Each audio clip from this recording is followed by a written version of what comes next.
Hello friends, இன்றைக்கி நாம் இன்னொரு கான்வர்சேஷன் பார்க்குறோம். 2 ஸ்டூடெண்ட் இங்கே நாம் சொல்ல போகிறோம். ஸோ ஃபஸ்ட்டு பார்த்திங்கன்னா ரால்ஃப் பர்கர், இன்னொன்று மேக்டா செபலஸ்கா. ஸோ நாம் டயலாக் என்னென்னு பார்த்துருவோம், என்ன எப்படின்னு சொல்கிறாங்கன்னு. அதுக்கப்புறம் ஒவ்வொன்றா நான் எக்ஸ்பிளைன் பண்ணுறேன். சுவை. Ralph Burger is student under Friedrich Sessler University in Jena.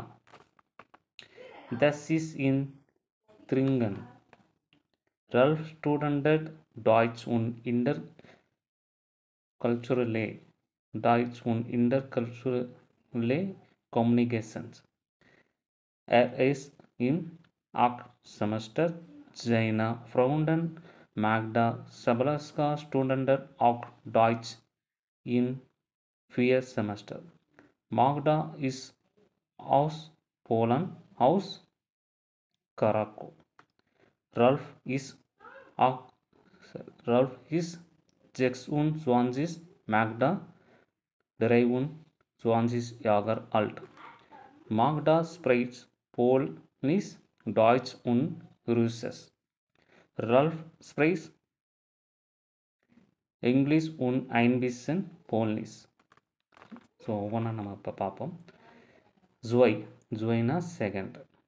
Ralph Burger is student under Friedrich Schiller university in Jena. இவர் ஒரு ஸ்டூடெண்ட். இவர் ஃப்ரைடரிச் செஸ்லர் யூனிவர்சிட்டியில் படிக்கிறாரு. This is in Thuringen. அந்த யூனிவர்சிட்டி எங்கே இருக்குன்னா திருங்கனில் இருக்குது. That's is in Thuringen. Ralph student டாய்ச் உன் இன்டர் கல்ச்சுரல் கம்யூனிகேஷன்ஸ். இவர் என்ன படிக்கிறாருன்னா ஸ்டடி. ரல்ஃப் ஸ்டூடெண்ட்னா ஸ்டடி. டாய்ச்சில் உன் ஜெர்மனில் இன்டர் கல்ச்சரல் கம்யூனிகேஷனில் படிக்கிறார். Is 8th semester. இவர் 8வது செமஸ்டராக இருக்கார். சைன ஃப்ரௌண்டின் இவரோட friend Magda Sabalska student of டாய்ச். இவரோட ஸ்டூடெண்ட் பார்த்திங்கன்னா ஸ்டூடெண்ட்டும் மாக்டா சபலஸ்கா டாய்ச்சில் படிக்கிறாங்க. என்ன செமஸ்டர்னா 4th செமஸ்டர். மாக்டா இஸ் ஹவுஸ் போலன். மாக்டா போலன்லேருந்து வந்திருக்காங்க. போலனில் ஒரு சிட்டி பேர் கராக்கோ. ஹவுஸ் கராக்கோ, அங்கேருந்து வந்திருக்காங்க. ரல்ஃப் இஸ்ட் ஜெஸ்வுன் ஸ்வான்சிஸ்னா 26. Magda ட்ரைவுன் ஸ்வான்சிஸ் யாகரல்ட். So ரல்ஃபுக்கு 26 year, Magda 23 years ஆகுது சொல்கிறாங்க.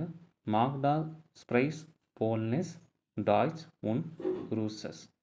மாக்டா என்னென்ன பேசுவாங்கன்னா போலிஷ், ஜெர்மன், ரஷ்யா பேசுவாங்க. ரல்ஃப் ஸ்ப்ரைஸ் இங்கிலீஷ் உன் ஐன்பிஷன் போல்னிஸ். ரல்ஃப் இங்கிலீஷும் ஸோ பிகைனர் லெவலில் போல்னிஸும் பேசுவாங்கன்னு சொல்கிறாங்க. ஸோ இதான் இதோட கம்யூனிகேஷன், இதான் இதோட ட்ரான்ஸ்லேஷன். ஸோ நெக்ஸ்ட் வீடியோவில் நாம் இன்னொரு கான்வர்சேஷன் பார்ப்போம். தேங்க்யூ.